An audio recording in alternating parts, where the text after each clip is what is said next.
My grandma developed Alzheimer's about 20 years ago now, and it really started as kind of a sleeper illness for her and for our family. At first, we didn't really notice as much. She maybe needed some help with cooking, cleaning, and some daily activities. But then as the disease progressed over 10 years, it became, so that she really needed 24-hour care and companionship just to keep her safe and make sure that she had her needs met. So fortunately for our family, my grandma had purchased one of the first long-term care products when the industry was first getting started. So she had a great policy, and boy, was that ever just a saving grace for our family. She was a really small in stature, but large-spirited woman, and she and my grandfather had immigrated a long time ago and purchased a house together. And the house specifically was just a big point of pride for her. So she wanted to stay in her house, and that long-term care policy allowed her to do that. Well, one reason that people consider long-term care policies is that they really want choice and control over where they're receiving care. Typically it's a house. And who provides the care for them. So, as we get older, we want to envision a future for ourselves that has the care and the people, and our needs are met, and we're getting, the type of care that we need. And not having a plan for that really puts a lot to chance.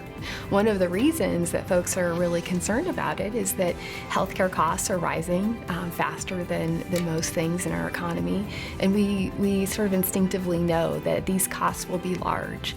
And when we look at our portfolios and our savings, we don't want to have a haphazard plan for paying for our care, and we don't want to liquidate assets sort of without a plan or without strategy to pay for the care that we need.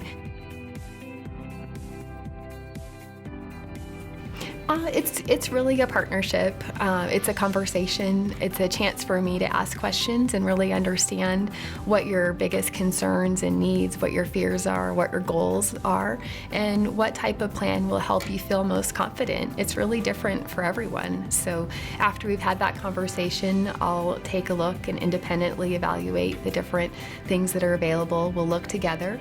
I'll provide a recommendation, what I would do if I were in your shoes, and we'll implement the plan. Often the plan too involves more than just planning for the money. In my experience, a lot of folks think that, their kids will provide care for them, and a lot of kids assume that they'll provide care for their parents. What's also true, though, is not a lot of people have actually had that conversation or really thought through how providing care as an adult child might impact your adult child's life, their ability to care for their family, their career, and how it changes the emotional dynamic in the family or changes relationships between siblings. If you're interested in learning more about long-term care and starting that conversation, looking maybe at some options that are available, start by calling your wealth manager. Give a call to the office. If you're not working with an advisor currently, feel free to call me directly, and I'm happy to start that conversation.